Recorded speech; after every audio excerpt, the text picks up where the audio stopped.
Malam ini Tuhan kembali mempertemukan kami di mesbah doa. Kami boleh ada sebagaimana kami ada semua karena anugerah Tuhan.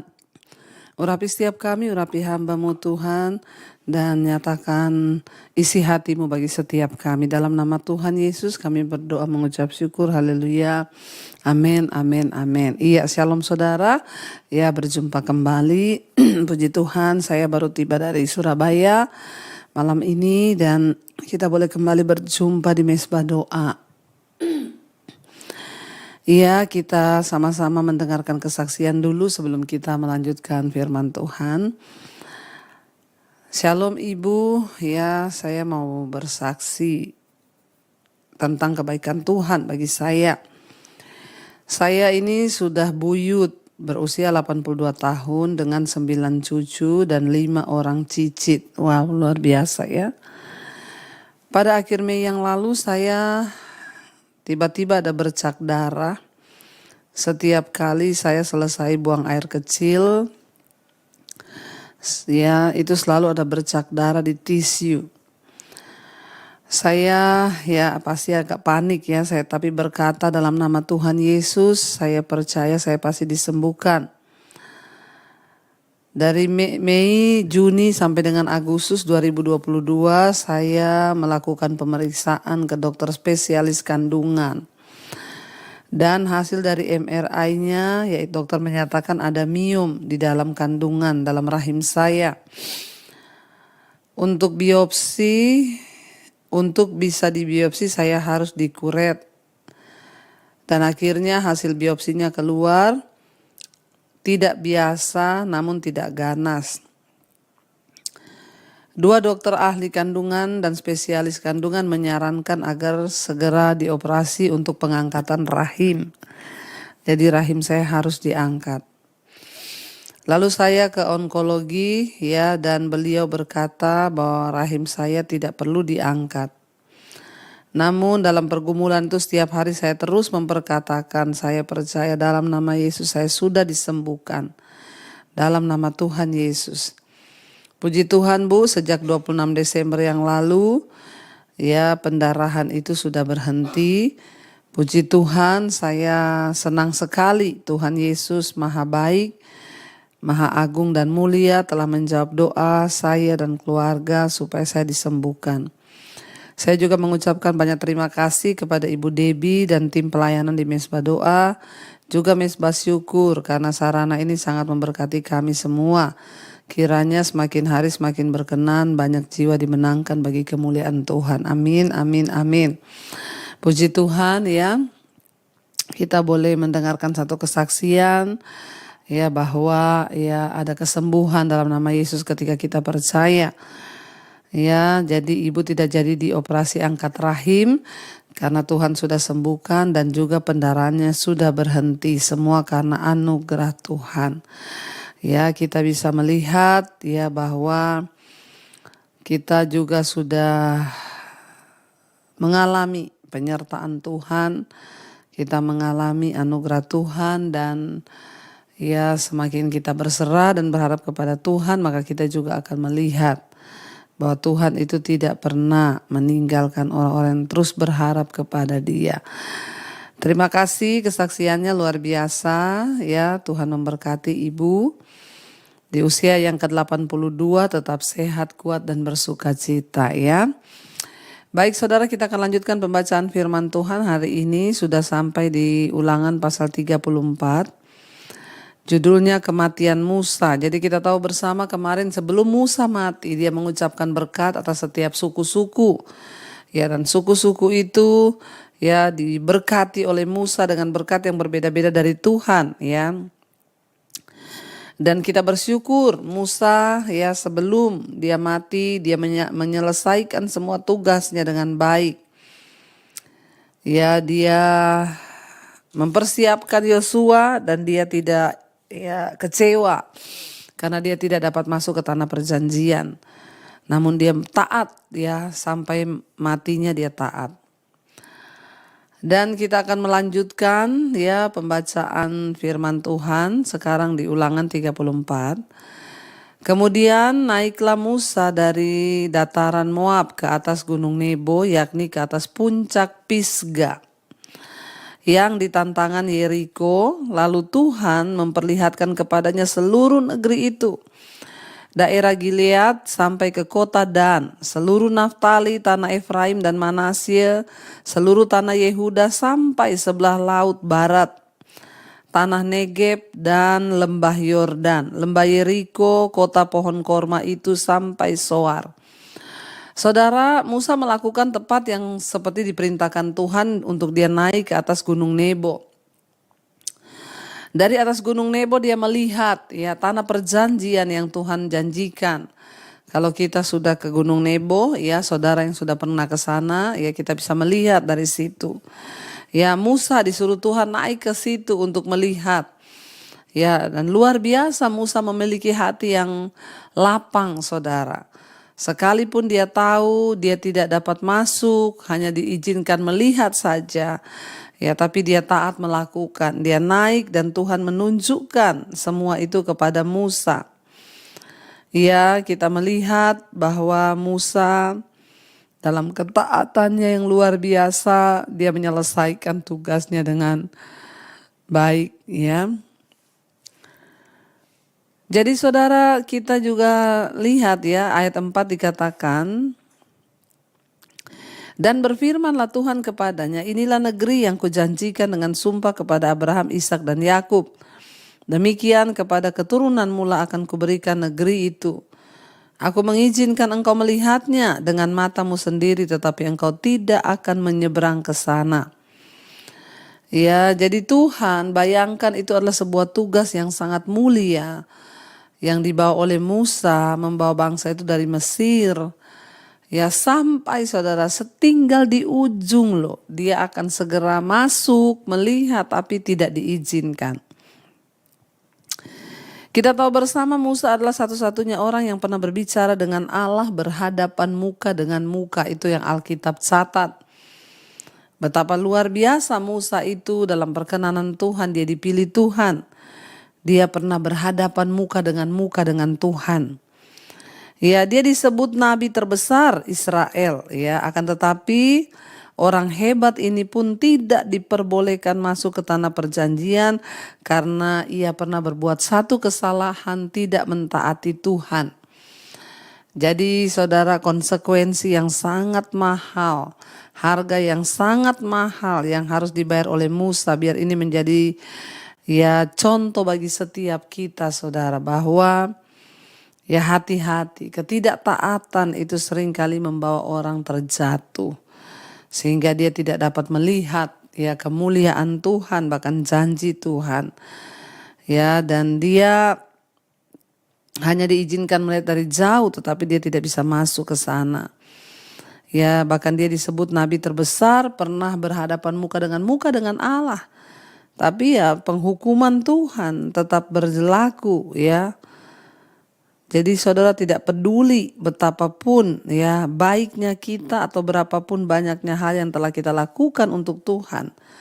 Kita kadang-kadang ya seringkali juga tidak mentaati Tuhan. Dan akibat dari ketidaktaatan itu ya kita akan mengalami hukuman atau ganjaran. Ya sayang sekali tinggal sedikit lagi Musa sudah melihat di depan mata. Tapi dia gak bisa masuk dan menikmati negeri yang Tuhan janjikan. Allah menghajar Musa dengan begitu keras tetapi tetap menyebut dia sahabatnya. Dosanya diampuni, tapi konsekuensi dosanya harus ditanggung. Dosa Musa diampuni, tetapi dia tetap tidak bisa masuk ke negeri yang Tuhan janjikan itu. Ya, bila kita mengalami mungkin hari ini sakitnya hajaran Tuhan atau hukuman Tuhan, maka tanggapilah itu dengan benar. Seperti Musa, dia tahu Tuhan sudah menghajar dia tidak bisa masuk. Sudah tinggal di ujung, tetapi Musa ya berespon dengan benar, dia tetap mentaati Tuhan dan menghormati Tuhan. Dia berespon dengan benar, menyelesaikan semua tugasnya. Dia nggak kepahitan, dia nggak bersungut-sungut, dia nggak marah. Kebanyakan kita, saudara, ketika menghadapi hajaran Tuhan, kita marah, kita bersungut-sungut. Ya nggak usah Tuhan-Tuhanan lah, ngapain ya. Toh saya juga sudah melayani, tapi kok gini, saya nggak melihat jawaban doa, saya nggak gini. No. Musa tetap berbesar hati menerima hajaran Tuhan itu dengan berespon dengan positif, karena itulah Tuhan tetap menyebut dia sahabat. Ya, kalau saat ini kita sedang diizinkan menghadapi hajaran Tuhan, mungkin lewat sakit penyakit atau apapun, tetaplah bersyukur dan tanamkan di hati kita berkata, Tuhan, aku tetap mau percaya kepadamu.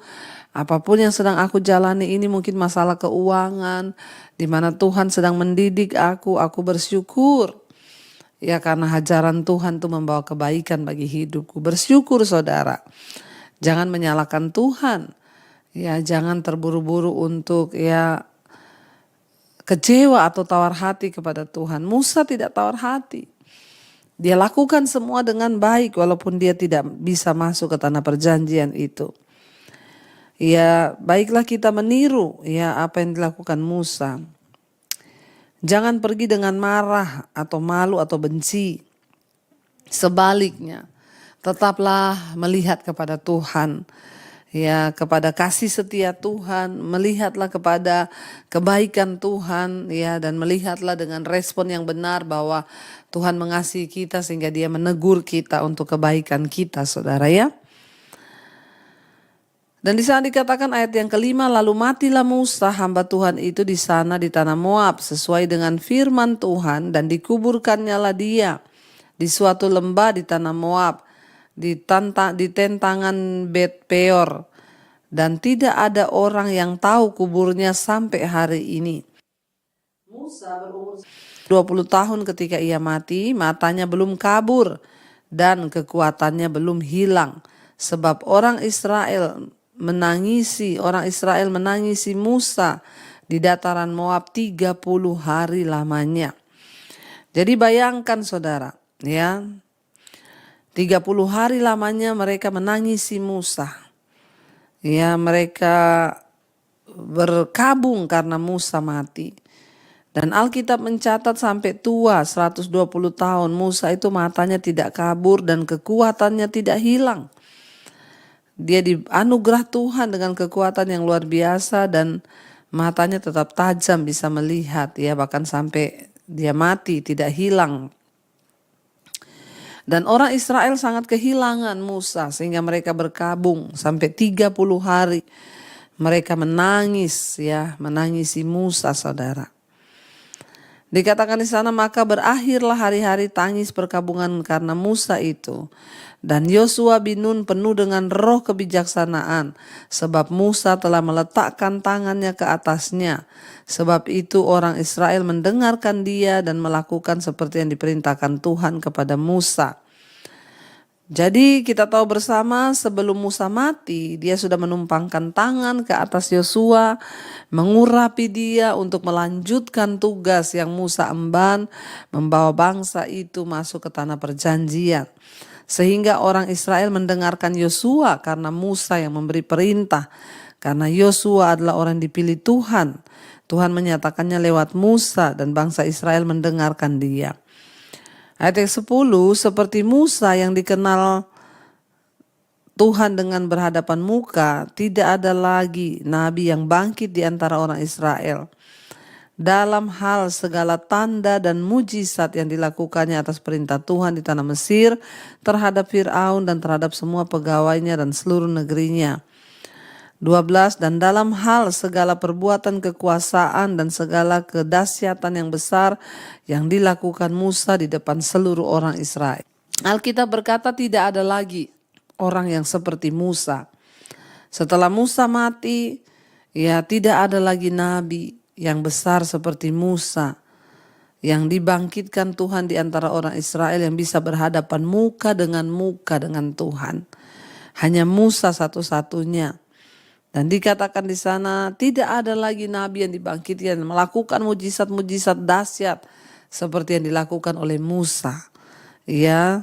Dan Musa mengakhiri hidupnya dan tugasnya dengan baik. Musa, orang yang tidak mau diutus ke Mesir karena merasa tidak pandai bicara pada waktu itu. Ya, kita tahu bersama ketika Tuhan suruh Musa kembali ke Mesir, dia dalam pelarian. Ya, suruh dia kembali ke Mesir untuk membawa bangsa itu keluar dari Mesir, dia tidak mau. Karena alasannya dia bilang, saya tidak pandai bicara Tuhan. Ya, menyampaikan 3 amanat kepada bangsa Israel yang menjadi kitab ulangan. Allah memberinya kekuatan untuk berkembang dari seorang gembala yang gagap, tidak bisa bicara, menjadi seorang pemimpin bangsa yang luar biasa hebat dan besar. Dari seorang yang gagap, tidak pandai bicara, hanya gembala kambing domba, diutus Tuhan untuk menjadi pemimpin atas bangsa Israel menggenapi rencana Tuhan. Ya, keberanian, kerendahan hatinya dan hikmatnya membentuk ya budak-budak Ibrani menjadi sebuah bangsa yang luar biasa. Tetapi Musa adalah orang yang tidak membiarkan ya sesuatu kesuksesan atau apapun menguasai dirinya. Pada akhirnya Allah tetap merupakan sahabat terbaik bagi Musa. Kasih dan rasa hormat serta kegagumannya Musa kepada Allah terus bertumbuh sepanjang hari dalam kehidupannya. Musa menghormati Tuhan dan dia semakin cinta dan kagum akan Allah. Musa mengetahui bahwa sama sekali bukan kehebatan dirinya yang telah membuatnya berhasil. Itu semua adalah kehebatan dari Allah yang Maha Kuasa yang ia percayai. Jadi kita belajar saudara ya. Tuhan mengurapi Musa dengan luar biasa. Dan setelah itu ada banyak nabi besar yang berkuasa dalam zaman raja-raja, tetapi lebih dari 1000 tahun kemudian barulah muncul ya yang lebih besar dari Musa, yaitu Yesus Kristus. Ya, dia adalah Tuhan juru selamat ya, dan seorang yang terbesar di dalam firman Tuhan dalam Alkitab. Kita belajar saudara dan kita percaya bahwa Tuhan itu Tuhan yang luar biasa. Dari kisah Musa kita sudah belajar bagaimana kitab Ulangan menceritakan tentang Musa yang sudah mengakhiri tugas dan pertandingannya dan mengakhirinya dengan baik. Dan besok kita akan masuk kitab Yosua, karena itu mari kita tundukkan kepala, kita mau berdoa. Terima kasih Bapa, terima kasih Tuhan, Engkau yang sudah membawa kami untuk tahu dan mengerti akan kisah seorang Musa yang tadinya tidak bersedia dipakai Tuhan, tapi akhirnya dia menyerah. Dan kekuatan kuasa Tuhanlah yang memampukan dia. Biar hari-hari ini Tuhan juga memampukan kami dengan kuasa-Mu. Kami yang terbatas tidak bisa melakukan apapun, kami percaya dengan kuasa Tuhan kami sanggup menyelesaikan setiap hidup kami, pertandingan iman kami, bahkan tugas yang Tuhan berikan kepada kami. Berkati setiap anak-anak-Mu yang sedang dalam pergumulan yang berat mungkin hari-hari ini, bahwa mereka percaya kepada Tuhan, berharap dan berserah dan percaya bahwa Tuhan sanggup melakukan segala perkara. Hamba berdoa mengangkat tangan bagi setiap mereka yang terikat dengan dosa, kenajisan, percabulan, homoseksual, lesbian, judi, minuman keras, obat-obatan terlarang, rokok, amarah, kebencian, kepahitan, ketakutan, kekhawatiran. Kami berdoa dalam nama Yesus, Engkau lepaskan semua anak-anak-Mu yang terikat Tuhan, supaya ada kemerdekaan dan perkenanan Tuhan turun atas hidup mereka. Berkati juga setiap mereka Tuhan yang hari-hari ini ada di dalam masalah keuangan, hutang piutang, terlilit. Tuhan turut bekerja mendatangkan kebaikan. Berkati dan Tuhan menyelesaikan segalanya bagi kami yang sungguh-sungguh berserah. Tidak ada perkara yang mustahil. Yang sedang terbaring sakit malam ini, mari saudara letakkan tanganmu di bagian yang sakit, berkatakan dalam nama Yesus aku percaya ada kesembuhan. Tuhan yang menyembuhkan, Tuhan yang memulihkan. Terima kasih Bapa. Biarlah anugerah setiap kami, mampukan kami untuk berjalan dalam kehendak-Mu. Kami mau mengakhiri hidup kami dengan baik. Mungkin hari ini kami sedang dalam hajaran Tuhan. Ampuni dosa pelanggaran kami, mampukan kami berespon dengan benar. Terima kasih Bapa. Berkati bangsa dan negara kami Indonesia. Dari Sabang sampai Merauke Tuhan lawat bangsa ini. Hujan pertobatan tercurah. orang-orang boleh kembali bertobat, berbalik dari kehidupannya yang jahat dan datang kepada Tuhan. Selamatkan bangsa kami. Bapak Presiden Jokowi, wakilnya, seluruh jajaran kabinet yang ada, lembaga-lembaga negara, TNI, Polri, semua Tuhan bersihkan bangsa kami agar menjadi bangsa yang takut akan Tuhan. Menjelang pemilu 2024, Tuhan pilih yang terbaik bagi bangsa ini. Indonesia dijauhkan dari kerusuhan, kekacauan, pemberontakan di dalam nama Tuhan Yesus. Berkati bangsa kami, juga semua bangsa-bangsa di 5 benua, Asia, Afrika, Amerika, Eropa, Australia.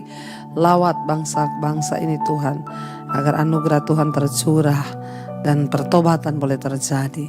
Mari buka hati dan tangan kita, saudara. Terimalah kiranya berkat dari Allah Bapa, cinta kasih Tuhan Yesus Kristus, penyertaan Allah Roh Kudus turun atas hidup kita semua malam ini, dan akan memelihara kita mulai malam ini bahkan sampai kali yang kedua Tuhan Yesus datang kembali menjemput kita. Nama kita tercatat dalam kitab kehidupan. Dalam nama Tuhan Yesus yang percaya diberkati Tuhan, katakan bersama, amin. Terima kasih Bapa, kami bersyukur buat malam ini. Tuhan mengizinkan kami untuk datang memuji menyembah Engkau, bahkan belajar firman-Mu. Urapi setiap kami, urapi hamba-Mu yang tidak ada apa-apanya Tuhan. Dalam nama Yesus kami buka hati bagi firman-Mu, haleluya, amin, amin, amin. Iya. Baik saudara, kita akan melanjutkan bacaan firman Tuhan malam hari ini. Ya, dan sebelumnya seperti biasa, saya akan baca kesaksian terlebih dahulu. Shalom Ibu Debbie, puji nama Tuhan. Saya mau bersaksi di Mezbah Doa. Saya mau menyaksikan kebaikan Tuhan dalam hidup saya. Sejak awal tahun, saya merasakan ada benjolan kecil di pergelangan tangan kanan saya.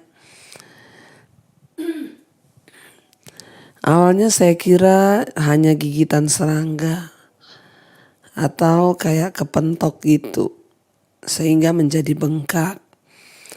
Jadi saya biarkan saja, dan pada saat saya pegang juga tidak ada rasa sakit. Sampai kira-kira pertengahan tahun, benjolan tersebut semakin besar, bahkan kadang saya merasakan seperti ngilu dan kulitnya seperti tertarik kencang. Tapi saya berdoa apapun benjolan itu saya tidak akan periksa ke dokter karena takut ya, dan saya hanya berdoa, saya percaya Tuhan akan menyembuhkan itu. Jadi ya hampir setengah tahun ibu merasakan ada benjolan di bagian tangan kanan. Ya, dan kalau dipegang tidak sakit tetapi makin bertambah besar, dan juga kulitnya itu seperti ketarik kencang. Lalu ibu berdoa ya, dan percaya bahwa Tuhan akan menyembuhkan. Setiap mengikuti mezbah syukur dan juga mezbah doa, saat ibu mendoakan untuk orang yang sakit, saya selalu memegang pergelangan tangan saya. Setiap mengikuti mezbah doa, saat ibu berdoa untuk orang sakit, saya selalu berdoa, saya pegang pergelangan tangan saya, dan dengan iman saya berkata, Tuhan pasti menyembuhkan. Pada saat mengikuti mezbah doa pada bulan Oktober yang lalu, saya mendengar kesaksian dari seorang ibu yang mengalami benjolan yang sama di pergelangan tangannya, dan saya baru tahu kalau itu adalah jenis kista. Ya, iya pernah memang dulu ya kita bacakan kesaksian juga. Ya, dan itu adalah jenis kista di pergelangan tangan Ibu Agnes kalau nggak salah.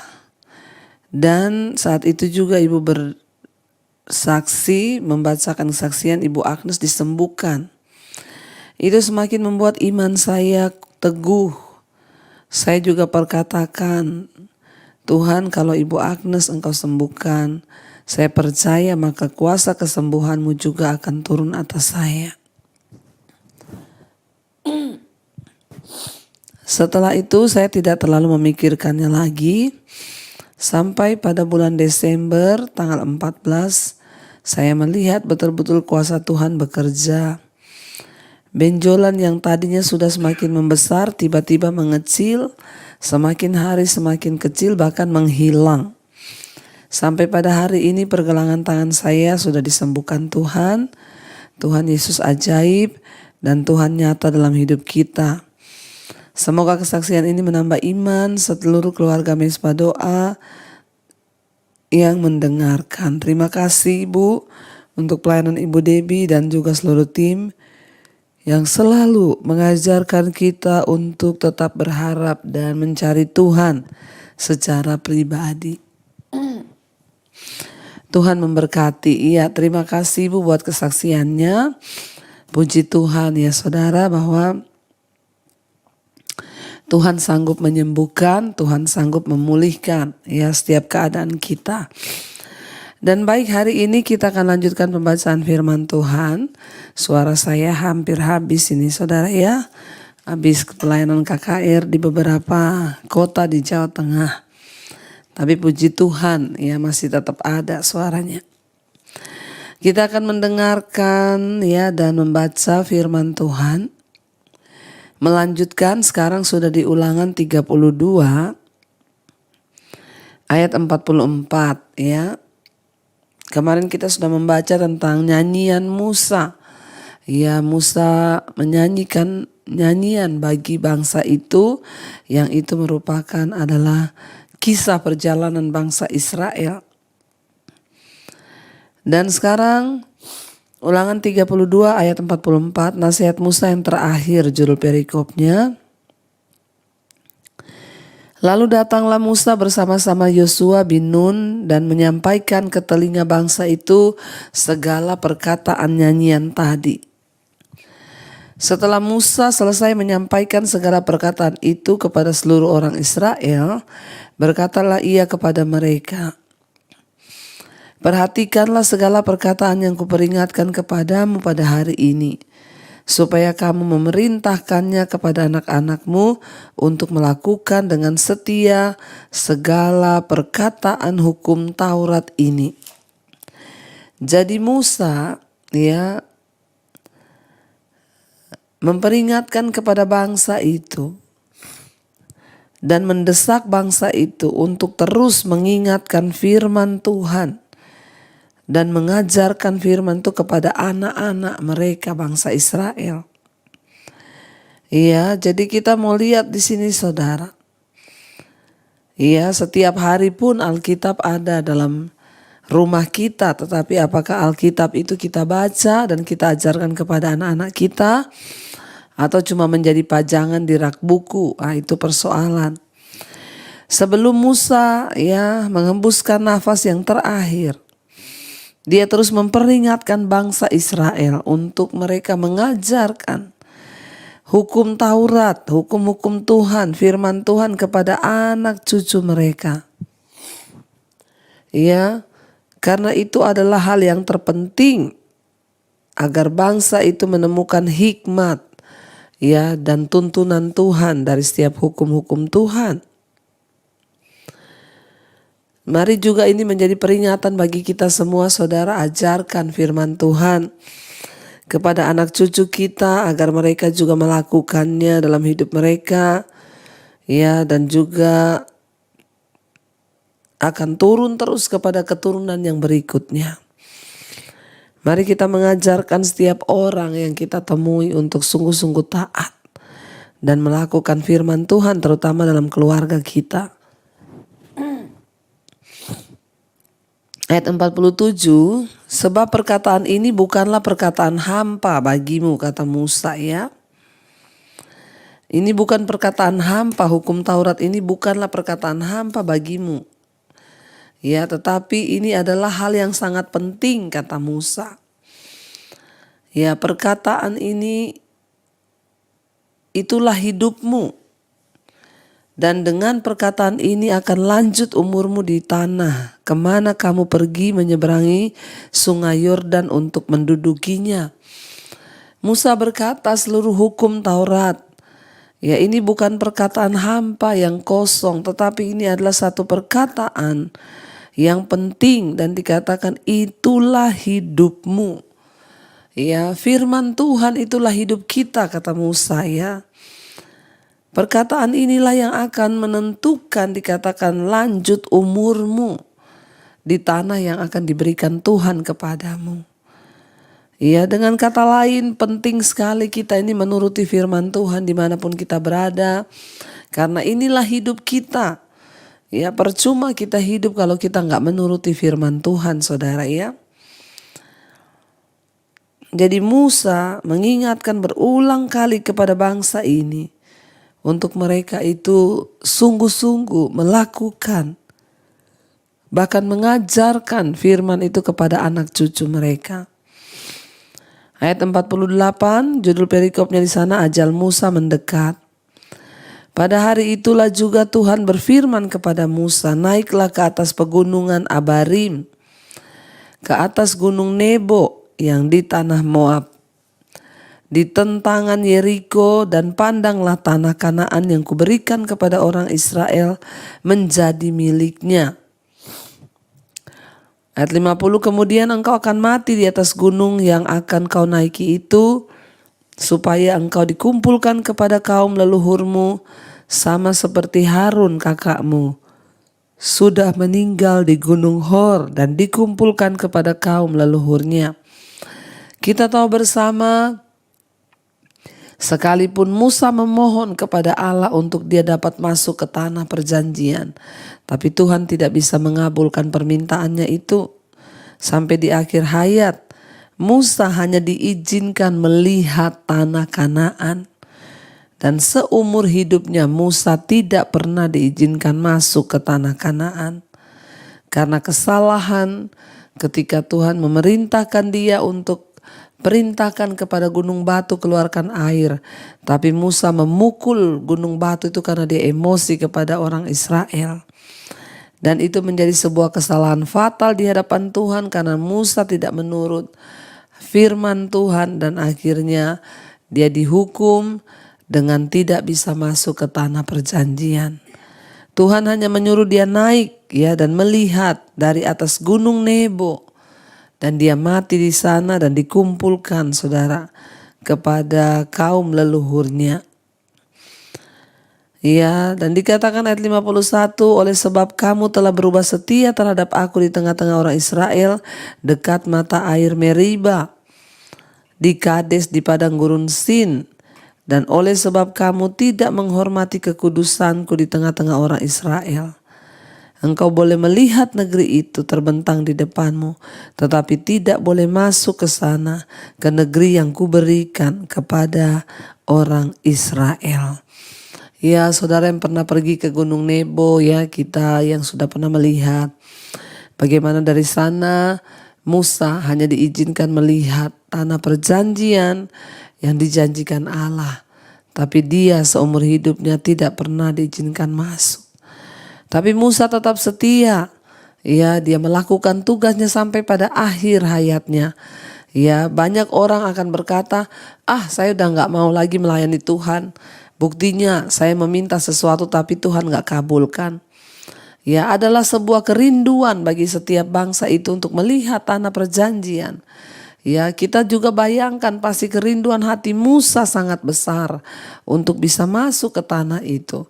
Tapi sayang ketika Tuhan berkata tidak, maka tidak untuk selamanya. Ya, tapi Musa tidak kecewa, dia tidak tawar hati. Dia tetap melakukan tugasnya sampai pada akhir hayatnya. Saudara, biar kita belajar sesuatu dari Musa malam ini. Apakah doa-doa kita belum dijawab? Apakah pengharapan kita untuk melihat janji Tuhan, sesuatu bahkan yang kita rindukan belum Tuhan jawab? Jangan pernah tawar hati, biarlah sama seperti Musa. Sampai di akhir hayatnya, Musa melakukan tugasnya dengan setia, membawa bangsa itu ya untuk masuk ke tanah perjanjian. Walaupun dia berhenti tepat di depan negeri yang Tuhan janjikan bagi bangsa itu. Tetapi Musa melakukan semua perintah Tuhan. Kita semua pernah berbuat kesalahan. Tetapi mari kita akhiri dengan yang terbaik. Finish well. Ya, selesaikan sampai akhir. Mungkin kita semua pernah berbuat salah dan harus menanggung setiap konsekuensi dari dosa. Kita mungkin pernah mengambil keputusan yang salah. Kita pernah memutuskan sesuatu yang salah. Tapi setidaknya mari kita mengakhirinya dengan baik. Sama seperti Musa yang mengakhiri setiap tugasnya dengan baik. Biar kita juga semua didapati Tuhan sampai kita mati satu saat nanti ya. Bayangkan indah. Tuhan bilang, kamu naik ke atas gunung Nebo Musa. Lalu kamu lihat semua negeri yang akan aku berikan kepada umatku bangsa Israel. Dan setelah itu kamu akan mati di gunung itu. Ya indah Musa tahu ajalnya. Kematian bagi orang-orang percaya adalah sesuatu yang indah. Kita tidak perlu takut. Sama seperti Musa, dia menghadapi semuanya, mengakhiri dan menyelesaikan pertandingan iman dengan baik. Demikian juga Tuhan mau kita semua saudara melakukan pertandingan iman kita sampai selesai. Dan kita dinyatakan sebagai orang-orang yang menang di hadapan Tuhan. Mari kita mau tundukkan kepala, kita mau berdoa, kita mau renungkan firman ini. Terima kasih Bapa, kami bersyukur buat malam ini Tuhan. Engkau mengingatkan kepada kami tentang kisah Musa, seorang yang setia sampai pada akhir hidupnya, mengemban tugas yang sekalipun dia telah berulang kali meminta agar Tuhan mengizinkan dia masuk ke tanah perjanjian, tapi Tuhan tidak mengizinkannya. Tapi Musa tetap setia. Dia berjalan membawa dan melakukan tugas dan panggilannya sampai pada akhir hayatnya. Biar setiap kami juga Tuhan boleh mengakhiri pertandingan iman kami dengan baik, menyelesaikan setiap tugas yang Tuhan percayakan, supaya kami kedapatan tidak bercacat celah di hadapan-Mu dan kami berkenan di hadapan Tuhan. Berkati setiap anak-anak-Mu yang setia di mesbah doa. Apapun pergumulan yang mereka hadapi, Tuhan turut bekerja. Yang sakit Engkau sembuhkan malam ini. Letakkan tangan-Mu di bagian yang sakit, berkatakan, aku percaya aku disembuhkan Tuhan. Berkati juga Tuhan yang mereka yang terlilit dengan masalah-masalah yang berat, masalah keuangan, hutang piutang. Kami berdoa minta kelepasan yang dari Tuhan. Yang ingin menjual aset, Tuhan pertemukan dengan orang-orang yang terbaik. Yang terikat dengan dosa-dosa kenajisan, percabulan, homoseksual, lesbian, perselingkuhan, rokok, minuman keras, obat-obatan terlarang, ilmu-ilmu hitam, kami putuskan di dalam nama Yesus. Kami mau menyerahkan hidup kami kudus di hadapan Tuhan. Engkau juga Tuhan yang memberkati setiap anak-anak-Mu Bapa yang sedang dalam pergumulan pemulihan rumah tangga. Engkau turut bekerja mendatangkan kebaikan. Tuhan juga memberkati setiap mereka yang rindu punya keturunan, dibukakan kandungan yang tertutup dalam nama Yesus. Engkau beri keturunan ilahi. Kami berdoa juga Bapa, Engkau terus memberkati bangsa dan negara kami Indonesia. Lawat bangsa ini dari Sabang sampai Merauke. Hujan pertobatan tercurah. Bangsa ini boleh diselamatkan bagi Kristus. Berkati Tuhan semua bangsa-bangsa juga yang ada di dunia, di 5 benua, Asia, Afrika, Amerika, Eropa, Australia. Tuhan lawat agar terjadi hujan pertobatan. Semua bangsa-bangsa datang kepada Engkau, sujud menyembah Engkau. Terima kasih Bapa. Setiap kami malam ini mengangkat hati dan hidup kami, memohon berkat yang daripada Tuhan. Turunlah kiranya Tuhan berkat atas hidup setiap kami. Diberkatilah hidupmu, diberkati rumah tanggamu, diberkati pekerjaanmu, diberkati kesehatanmu, diberkati keuanganmu, dan